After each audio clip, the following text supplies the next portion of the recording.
Welcome, Bronco Nation, to my game preview / 3 keys to the game for Boise State versus Wyoming. Boise State got off to a hot start in November with a big win last week against conference rival Fresno State with a 40-14 trouncing of the Bulldogs. And Boise State will look to continue that success this week with a home game against Wyoming. A reminder that the Boise State Broncos have actually dropped their last 3 home games, including 2 conference matchups against Air Force and Nevada. So part of that is the fact that Boise State has a very, very tough schedule this year overall with a lot of very tough home matchups.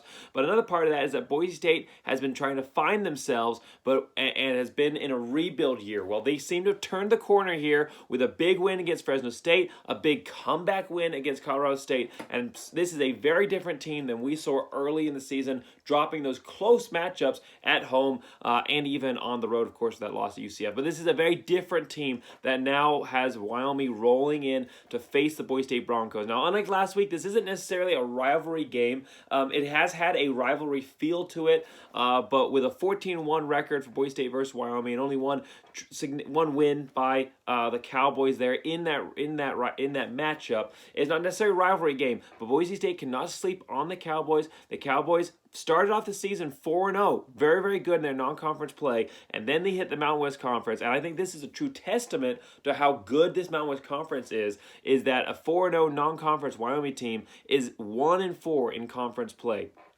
Like I said, again, testament to how strong the Mountain West is this season. So 5-4, sitting at 5-4 Wyoming, coming up to face a 5-4 Boise State team. But this is a very different 5-4 record for the Broncos versus Wyoming. Boise State, completely different story. Started off the season 2-3 and has finished their last 4 games 3-1, of course, with a close loss there against Air Force. So this is a Boise State team. Wyoming starting off hot and coming down the stretch cold. Boise State starting off the season slow and heating up here down this final stretch as the new head coaching staff here with Andy Avalos and of course new offensive and defensive coordinators as well, as a whole new coaching staff here starts to adapt to what this team brings to the table and what they themselves bring to the table, adjusting to this FBS level of play for our new offensive and defensive coordinators and new coaching position here for Andy Avalos. So before I get much further into this video, I want to make a big shout out because I forgot to mention in my last video.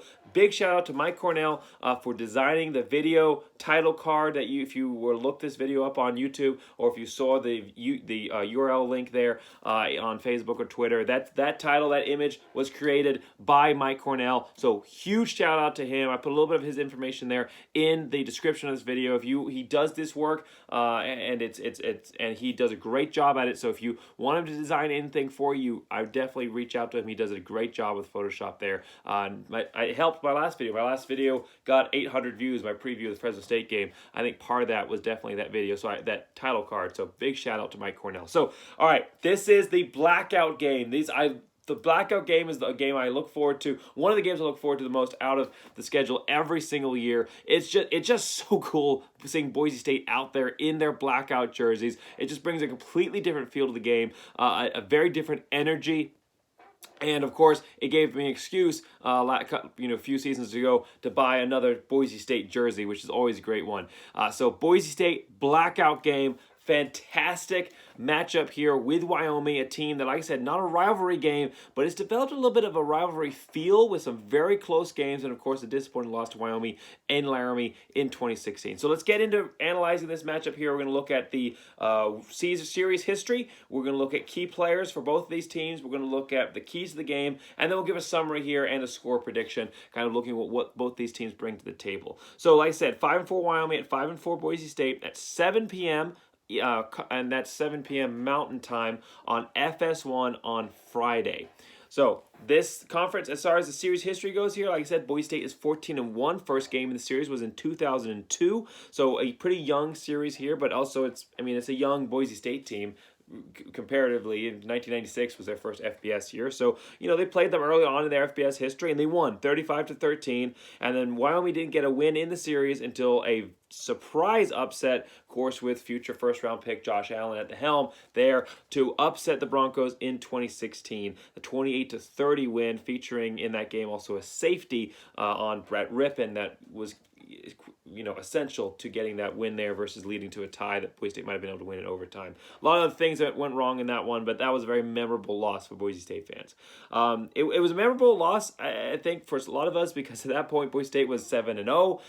They only ended up losing 2 of the games that year, and they lost to Air Force. Boise State wasn't playing for as much at the end of the season there, and maybe if they had a New Year's Six on the line, they might have been able to find that extra effort to go out and get that win. So the main point here, not to dredge up the past, as it were, but the main point in here is that loss hurt. That loss really, really hurt for a lot of Boise State fans. 2016 was actually the last time I was able to go to a Boise State game, went to the UNLV game. So that 2016 season, it was a little disappointing there at the end, and that Wyoming game had a big part of it. And since then, there's been a lot of really close games.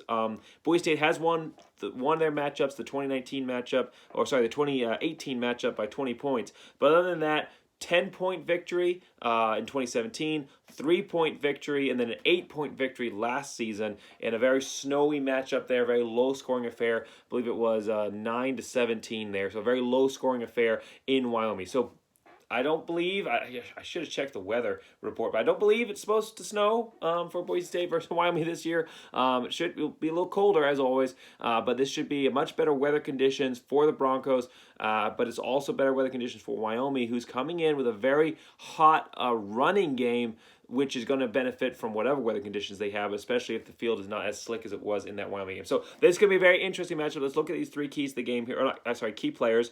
So first off, looking at Boise State, every single week, it's kind of basically you're looking at the same top players. And that's just because Boise State's kind of running their team this year off of a few top players, specifically on the offensive side, that are kind of keeping this team afloat and going forward.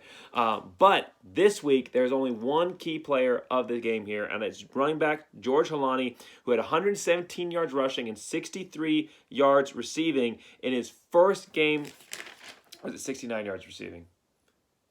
69. 117 yards rushing and 69 yards receiving in his first game back where he was fully healthy. He's been hobbled by injuries since last season. Really hasn't been 100% since the Air Force game. Since not for the full game, hasn't been 100% since the first game of the season, the Utah State game in 2020. And he has been hobbled by injuries since then. Has been on snap counts, and he re-injured this season, but he was back full 100% go, and he played like it. He played like his 2019 self, and Boise State is a completely different football team. So that's the reason that I'm putting just one key player emphasis, key player of the game here for Boise State in one player here in George Holani. All the other players are there. They're important. Of course, Shakir, incredibly important to this offense. Bachmeier, his performance, good or bad, is going to, as a quarterback, is going to determine how this team does. The rest of the players on defense, of course, J.L. Skinner, Jones, Wimpy, list could go on and on. I mean, Boise State has key players throughout everywhere, but those players, I've talked about them all season because they've been part of the team and active and for the most part 100% go all season. This is the first time that I'm coming into a game with George Holani, a absolute certified 100% go, knowing that coming into it and also having the proof that he's 100% back in. Boise State is a completely different football team. The rest of the record, the rest of the season, prior to that Fresno State game, you have to look at it completely differently. I mean, I'm not saying you throw it out the window. All that record still matters. That record still counts. Those losses still count. And the team obviously lost those. You don't just put it on the absence of one player to the reason that a team lost a game. But the point is here that Boise State has been growing and developing, and with George Holani back in the offense, they are a completely different type of a completely different team. A completely different offensive product and weapon is on the field when they're able to have a running back who, regardless of how the offensive line plays, is going to be able to pick you up yards every single play. You're going to be able to rely on him. He's going to be able to complement Bachmeier, and the passing game is no longer having to take the full brunt of the pressure in each of these matchups. So that's why George Holani is the one key player for this game, because it's the first game back that he is coming off of a big game against Fresno State with the knowledge. The defense knows he's coming. They're going to be prepared for him. But it's Boise State finally coming into a game with the proof that they've turned the page offensively, and a big part of that here is George Holani. So I wanted to spend a little more time emphasizing what a big deal it is to have George Holani here back. The rest of the players, their absence on this key players list does not make them any less key players. But for this game, the difference maker in this one and the rest of the season going forward, the difference maker in this matchup is going to be George Holani and his ability to be back out there 100% again. All right, let's get into Wyoming. I'm going to go into a lot more players here for Wyoming because it is spread out. What they bring to the table is definitely much more spread out here. But it was also, as Boise State fans, most of us don't really know about what necessarily Wyoming brings to the table here. So I want to kind of go a little more in depth here with a couple of the Wyoming players, and then we'll get into the 3 keys to the game. So the first one off here is a freshman, Levi Williams, who replaced Sean Chambers after he was benched after Wyoming lost to New Mexico. Very embarrassing loss, 14-3 loss there to New Mexico. Sean Chambers really has been a great quarterback for Wyoming, but he's been hampered by injuries since a couple of seasons ago, really, and he's never been able to get back to that full 100% potential that we saw prior to those injuries. So he was benched a couple weeks ago, and freshman Levi Williams came in to replace him. Now, this is a very intriguing and I think troublesome, worrying quarterback for Boise State fans and for this Boise State defense. He is 6'5", which coincidentally is the exact same height as the last quarterback to beat Boise State, Josh Allen. I'm not saying he's necessarily the same talent. He's definitely a much rawer product than Josh Allen's was, and he hasn't necessarily proved, especially in his passing abilities, hasn't proved that he has the same skills and abilities. But measurables wise, as far as height and weight and those other items there, and even I think by their just photos he looks similar to me as well. These are very similar looking quarterbacks. It'll remain to see going forward in the future here through the true freshman how Craig Ball develops this quarterback talent and whether he's able to reach those same potentials. But that potential is definitely there. So freshman Levi Williams, and he's backing it up on the field with 304 yards passing so far this season, but he's only really played in 2 games and or really gotten those starts there in 2 games. So 4 touchdowns, 3 interceptions. But last week in the border war versus Colorado State, he was 9 of 16 for 92 yards, 2 touchdowns, no interceptions, and he rushed for 116 yards and a touchdown. That's the most dangerous stat here. Boise State has had trouble this season stopping dynamic running quarterbacks. Last week against Fresno State, true pocket passing quarterback, Boise State's defense shined. Now, I think that was not just emblematic of a passing style of a pocket passer defense. Boise State was bringing pocket passer quarterback. The defense was bringing a lot more pressure. They were able to win their battles up front against a generally overall pretty good offensive line, and they were able to put a lot more pressure on the quarterback, and the secondary played a lot better last week as well. So I think the defense is turning a corner, which we're going to see a very different product defensively against this running style quarterback versus Boise State saw earlier this season against the likes of Dylan Gabriel's or Oklahoma State quarterback Sanders, I believe was his name. I'm sorry, brain blanking on that one there. Yeah, Sanders. So Boise State struggled against those quarterbacks, against those rushing quarterbacks, but I think they're going to play much better because this defense has definitely turned a corner in their aggressiveness was always there, the big play making ability was always there, but they've actually developed consistency now, and they're being able to trust all the players on the defense, a team concept where you don't have players who are doing too much or getting out of alignment or getting out of their assignment because they feel like they have to cover up for somebody else. They're being able to go in, focus, play 100% on their corner, their section of the game, and trust their teammates to have their backs. But this quarterback does pose a definite threat to this Boise State defense with the exact type of quarterback that has been the most dangerous to this Boise State defense. So it's going to be interesting to see how they stop him, or if they're able to stop this true freshman Levi Williams, who shows a lot of potential here for Wyoming. Craig Bohl has always been great at bringing in good quarterbacks, and I think this is another good one that has that potential down road to be a top-tier quarterback for Wyoming. All right, so running back-wise, though, it's definitely not all on the quarterback, and with a true freshman, the running back game is going to play huge. So the top running back has traditionally this season and the last couple of seasons been the senior Xavier Valade, 760 yards rushing and 5 touchdowns. So a very consistent, steady back there for Wyoming. However, last game, out of nowhere, the sophomore Titus Swen exploded on the scene with 21 carries for 166 yards. I say out of nowhere, he has 490 carries, 490 yards, and 3 touchdowns on the season. But he hasn't had that kind of 100-plus yard performance all season. I mean, he outgained Valade, and he was the number one, had the most offensive yards of besides unless you count Levi Williams passing and rushing yards together, he had the most single offensive yard performance of the game there for Wyoming. It was a big part of the reason why they were able to get that win. So Boise State's going to have to watch out for these guys. They have 2 running backs now that are going to pose a threat against a Boise State defense that traditionally, really up until last game, was not proving a major, last game in Colorado State, I would say. They did a good job against Colorado State as well. But prior to the last couple games, was not proving a major factor in stopping the run game. So very, very dangerous. Final note here, final key player for Wyoming, wide receiver Isaiah Nayor, 6'3", 210 pounds.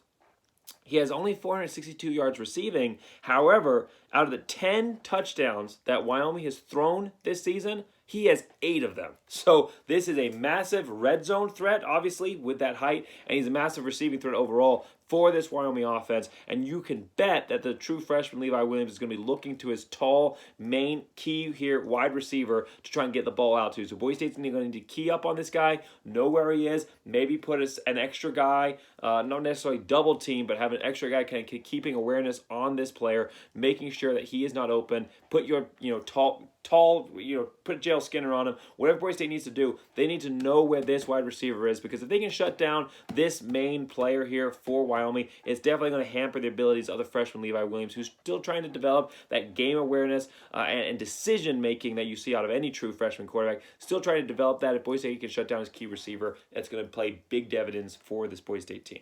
All right, getting in the keys of the game here. So key number 1. I talked all about Holani. I talked about how this Boise State running game seems to be back. Over 100 yards rushing against a good Fresno State defense, even though Boise State put up a lot of points on them. I think that doesn't necessarily show that this Fresno State defense isn't as good as people thought. I think it shows that Boise State is turning a corner and proving that they are going to be a better football team moving forward. So, offensive line has shown significant improvement. The running game with George Holani out there shown significant improvement, and obviously George Holani needs to be a cornerstone of this offensive attack. However, key number 1 is don't be sucked into the running back run game. Don't be sucked into focusing so much. You have this key player back. You say, all right, it's great. We're going to establish the run. We're going to go out there and establish the run no matter what. And that is definitely a temptation to say, okay, we can do it. We did it against Fresno State. We can do it against Wyoming. And we're going to make that our number 1 focus, and we're going to push it through the running game. We're just going to try and win this game on the ground. Boise State cannot do that. First off, it doesn't play into Tim Plow's strengths. Tim Plow is not a running style offensive coordinator. He's not. He's an air raid style guy. That's what he did at UC Davis, and he's definitely instituted a, if not pure air raid style, definitely a spread type offense here for Boise State that emphasizes the passing game, and he's had success in that. His issue hasn't necessarily been that he hasn't called the plays well through the passing game. It's just that he hasn't been consistent. He hasn't been consistent in being creative and being innovative and making sure that he's testing the defense to the maximum extent possible. I mean, no holds bars. The thing that's killed Boise State at times this season has been that they've been too conservative. They've gone to the running game too many times, or they've tried to go to kind of more traditional passing game that just doesn't fool the defense, and that's been the issue for Boise State. And we've seen last week against Fresno State and against the second half against Colorado State, completely different storyline for Boise State. Much more explosive plays overall. 8+, 20+ yard passes last week in the Boise State-Fresno State game. we saw second half, the two touchdowns that Boise State scored, two of the touchdowns that Boise State scored versus Colorado State were some of the best offensive play calls that I've seen out of Boise State in a long time, in the way that they absolutely just completely fooled the defense, gave them so much window dressing to look at, played off of what Boise State had been doing earlier, played off of that repetitiveness, and then used it to their advantage by setting up to look like that and doing something completely different. So Boise State has Tim Plow has shown that ability to catch a defense off guard by setting them up for something and then using that to his advantage later on. And so he needs to keep doing that. He needs to keep focusing on the passing game. The passing game, Boise State has a wealth of good wide receivers. George Holani, if Boise State tries to put the entire running game on the entire offense onto George Holani, they're not going to have as much success as they could if they would complement the running game with the passing game and really use the running game to complement the passing game. Wyoming's going to be prepared. Fresno State was not prepared for Boise State to have a good running game. Yeah, they probably knew that George Holani was coming back, but they also probably underestimated him because he hasn't been explosive and that elite level talent that we saw in 2019. Since 2019, he really hasn't, besides maybe the Utah State game. So they didn't necessarily think he was going to be back as much as he was. They definitely were much more prepared for the passing game. At one point, Boise State ran basically the same play 3 times in a row, and each time got for 15, 20 yards with Holani pushing all the way down into the red zone because Fresno State was clearly not expecting it, and each time thought, okay, well, Boise State's done their run play, we can back up into the pass. Wyoming's not going to do that. Wyoming's going to know, first off, they're going to know that Boise State has a run game, and they're going to be prepared for it. Which is crazy that they haven't had a run game all season. Now they have a run game. That's the crazy world of college football. Things are always turning and flipping around, and you can never be prepared for just one thing. So the first off, Wyoming knows they have a run game. They're going to be prepared for it. So I don't expect to see Boise State having nearly as much success. Not that they won't have any success. It'll be as bad as it was early in the season. I think it'll still be good, but it won't be as nearly as just totally dominant as it was against Fresno State. But secondly, Craig Bohl's a very, very smart coach. Very, very smart coach for this Wyoming team.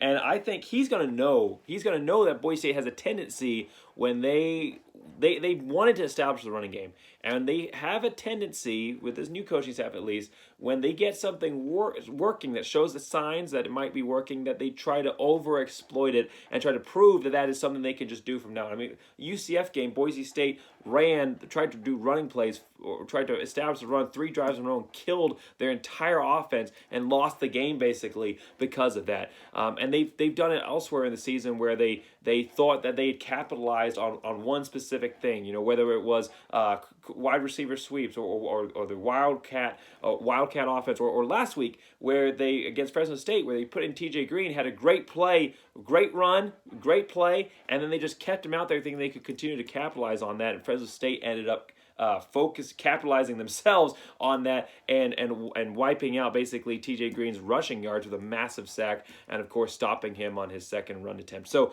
Boise State's had a tendency to, and I think Craig Bohl knows that he's going to suspect at least that Boise State's going to come out and try to establish the running game, maybe too much to their detriment. So Boise State needs to not get sucked into the fact that they have a running game. Use that, have that as a weapon, but can keep running the offense you've run so far. Holani fits perfectly into that offense.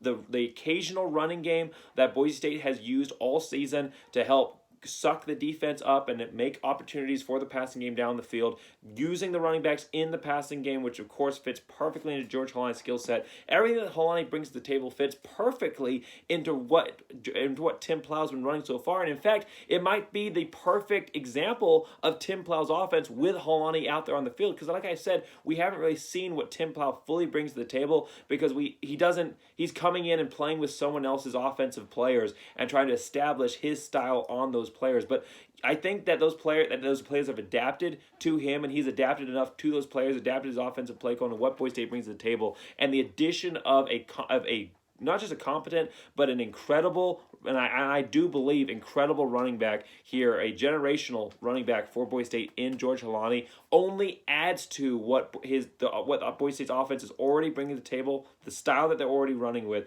It only adds to that. So Tim Plow should not go away from the offensive style.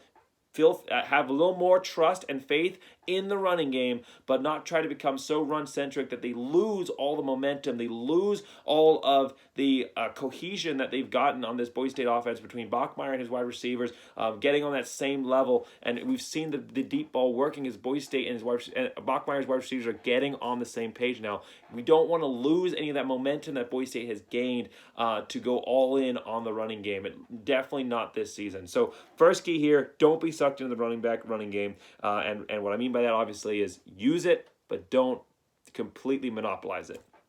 All right, second, prevent the big plays over the top. This is a young quarterback. So first off, when Boise State lost, so just to back up here, when Boise State lost to Wyoming with Josh Allen, the way they beat Boise State wasn't through a consistent passing game. It was massive, big plays over the top. And that's what you're going to see with quarterbacks who are talented but don't necessarily have the raw young quarterbacks that are talented but don't necessarily have the awareness and haven't been built together and molded together by an experienced coaching staff yet. So this is a true freshman quarterback. He's a young quarterback, and those quarterbacks tend to prioritize the long passing games. And with a skill set here, with the size and the frame that Levi Williams has here, he definitely is able to get that ball down the field, and he's shown the ability to throw the ball consistently. Well, maybe not consistently, but to have that big play ability. Like I said, only 92 yards passing this week, but he had over 117 yards passing the week before that. So he is a quarterback that's going to be able to push that ball. Craig Ball has shown that tendency to try and push for the big plays, especially in games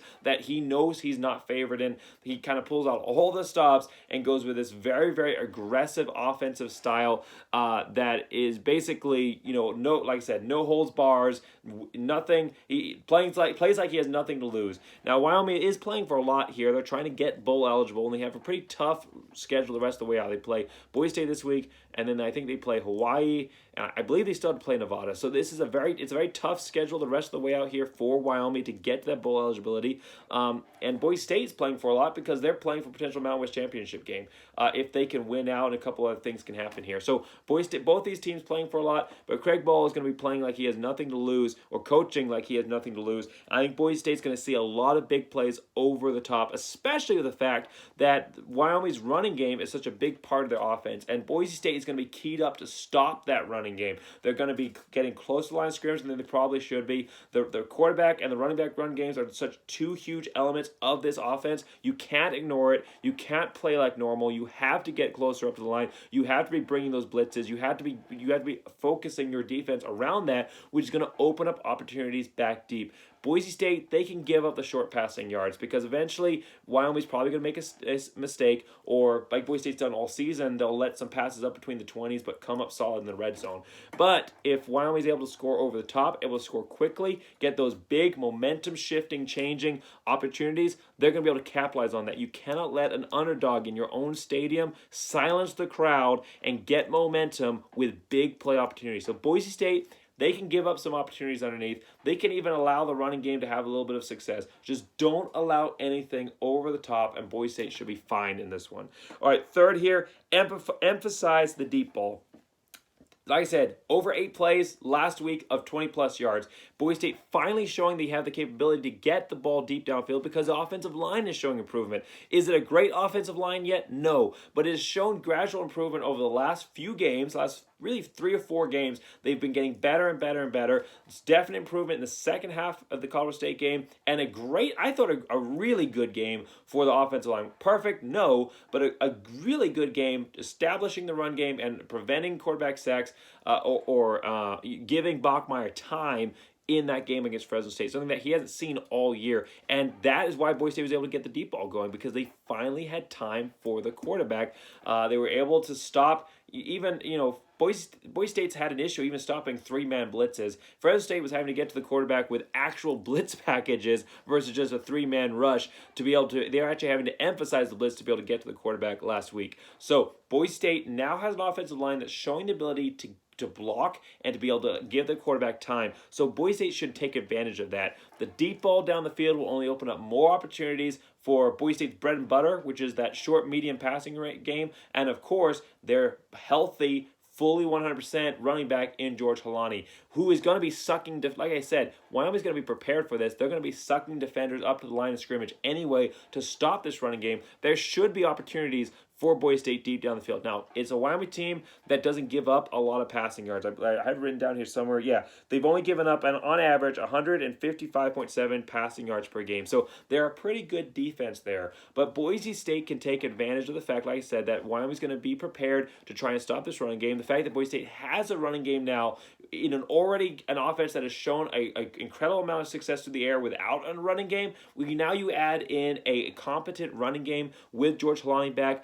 That offense that Boise State has through the air should only increase in their abilities to have more open wide receivers and get the ball downfield. And Boise State should, the more plays that they can, even if they're not completing them, the fact that they are airing it out and going for those deep passing plays will force the defense to take that into consideration and open up more opportunities underneath. There's another issue, another reason, though, that I call for this key and emphasizing the deep ball is that it shows Boise State is the next step in the progression. Boise State offenses of the past, the great offenses of the past, they weren't dink and dunk teams. They weren't teams that were consistent every single pass but couldn't get the ball down the field. The great plays, the great Boise State teams of past years were the ones that had that explosive, big play, quick strike capability that forced the defense to think that the ball could be coming to them anywhere on the field. Boise State, if they want to establish themselves as a team that the nation is wanting to tune in to watch, a team that the pollsters are coming and watching and moving Boise State up in the rankings, you know how you attract attention with a explosive, exciting passing game, and that comes from these deep balls. That's how you get on SportsCenter. That's how you can create highlights that people want to watch, and that's how you create an offense that is explosive and fun and engaging. There's some viewer metrics elements of this as well, but it makes an offense that is incredibly dangerous when you have that deep passing ability. That's what really establishes and separates elite offensive teams, is the ability to get the ball deep downfield over the top of the defense and forcing the defense to stretch to the maximum extent possible, which opens up opportunities everywhere else. So if Boise State wants to make this next step to getting back to what I said Andy Avalos would be able to do, and he's shown definitely the potential for it, and I absolutely believe that Boise State's going to get there in the next couple of years to be able to get back to a Boise State team that is in the top 10 rankings, in the top 5 rankings, a team that is not just considered the top best group of 5, but an elite team in the country out of all Power 5 group of 5 teams. Boise State can get there, and I believe they're going to under Andy Avalos, but the next step for this offense, after doing a lot of things this season to start establishing themselves back on that path, getting tight ends back involved, mixing in, getting the backs involved in the passing game, getting the running game established here last week, mixing in ingenuity and misdirection and trick plays that I haven't seen from a Boise State offense in a very long time. They've done all that. They've worked on that. The next step here is to get that deep ball going. Tim Plow says he wants to emphasize it. Obviously, air raid style guy, that's where he's going to want to go. Boise State needs to make sure they get that emphasized and worked out in this game if they want to take the next step forward in their progression. And it's not just a future thing. It will also help them win this game here. So 3 keys to the game. Don't be sucked in the running back run game. Prevent the big play over the top. And then get those big plays yourself. Emphasize the deep ball. All right, so summary here.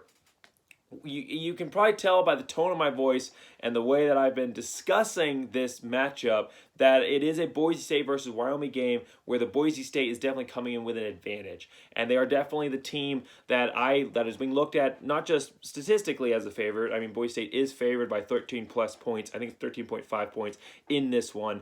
So they are the favorites in this one. But you can tell by the way I've categorized this that this is a Wyoming team that is slumping and a Boise State team that is reestablishing themselves. Like I said, this is not a Boise State team that we saw even the first 6 games of the season. This is a Boise State team that found themselves in the Colorado State game in that second half where they came back. You had the ability to come back from a deficit and reestablish yourself late in the game and then win by the amount of deficit that you were behind. So go from 9 points down to 9 points up.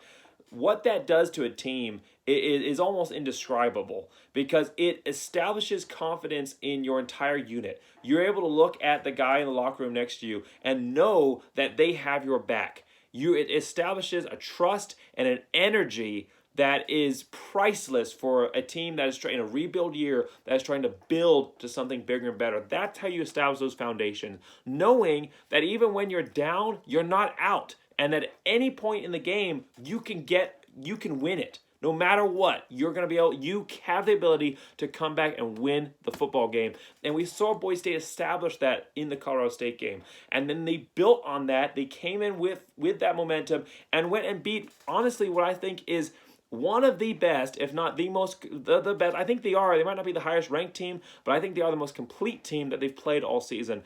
Fresno State isn't bad because Boise State beat them. They're not. Just like BYU isn't bad because Boise State beat them either. I mean, they're a top 15 football team now, even with that loss to Boise State. Fresno State's not bad because Boise State beat them. Boise State is proving that they are turning the corner to becoming a great football team. That's what that win against Fresno State proves. So this is a Wyoming team that is slumping. It is a new quarterback in who's dangerous, but and they have a lot of potential, a lot of raw potential here with a sophomore running back here in Swen, who definitely shows capability to be a great running back going forward for the next couple of seasons for Wyoming. A true freshman here in Levi Williams, who might be able to build to the level of being that next Josh Allen type quarterback for Wyoming. They have a lot of potential, but it's raw potential. Wyoming hit a rebuild year halfway through the season, a little unexpectedly after a 4-0 start, hit a rebuild year. Boise State is starting to come out of the rebuild. They've been in a rebuild all year, and don't get me wrong, it's still a rebuild year. It absolutely is, and that rebuild year will go all the way through this season, and honestly, probably into next season. And we're probably looking at 2 years for Boise State fully reestablish themselves as one of those top elite teams in the country. But they are starting to come out of that. Wyoming just going into a rebuild. Boise State starting to come out of it. Yeah, there's statistics here as far as what Wyoming's been able to do against the pass. That's worrying here with that 155.7 yards only allowed against the passing game. But there's a lot of opportunities here in the running game. Wyoming, they've been a good running team with 192 yards rushing, but they've also allowed 169.8 yards rushing. So this new revitalized Boise State running game, there should be opportunities in the run game. Even if I don't want Boise State necessarily to go full run game, what Boise State does in the run game, they should be able to find holes, especially if they keep prioritizing that passing game, which will open up opportunities. The main point here is that this is a different Boise State team. They are pretty much close really as they've been all season to being fully healthy at key positions. Yeah, they have a couple guys that are out for the season on defense and on offense, but they're pretty much as close to being fully healthy as they've been all season. The O-line is showing improvement, major improvement, and after they finally tinkered around with it on their 5th or 6th different offensive linemen, they're finally figuring out what works and what's going to show success. Tim Plow is finally starting to reach his full potential. Not necessarily going to get to his full potential this year. It's going to take a couple recruiting classes to bring in the guys that fit perfectly into his offense, but he's finding a way to work with what he has, and the players are finding a way to adapt what they're used to his offensive style, and it's showing huge dividends. So Tim Plow is reaching his full potential. Halani is back. Shakir is dominating. The defense is continuing to force turnovers and not just making those big plays, but finding itself as a unit overall. This is a completely different Boise State team. This is not the Boise State team that lost 3 home games in a row so far this season. This is a Boise State team that's going to stop that home losing streak. The longest, by the way, since 1996, when Boise State lost 5 in a row. That was the last time that Boise State ever had lost 3 games or more in a row at home. But that year, Boise State went 2-10. But I digress. Boise State is not that team that lost 3 games at home. That win against Colorado State and this win against Fresno State have shown that Boise State is a completely different football team that has finally found themselves. And I do not believe they're going to be that team that is just on the outside looking in with those close losses. Like I said, 23-point margin of defeat through their 4 losses so far. I think this is a Boise State team that's going to be on the other side, and not necessarily even on the other side looking at a close win, but dominant wins going forward as they continue to build on this success. Boise State, they're going to prove this week that the win against Fresno State was not a one-off win. It was not a weird fluke win for Boise State. That was a season-defining, script-flipping, story-changing win for this Boise State program as Andy Avalos begins to establish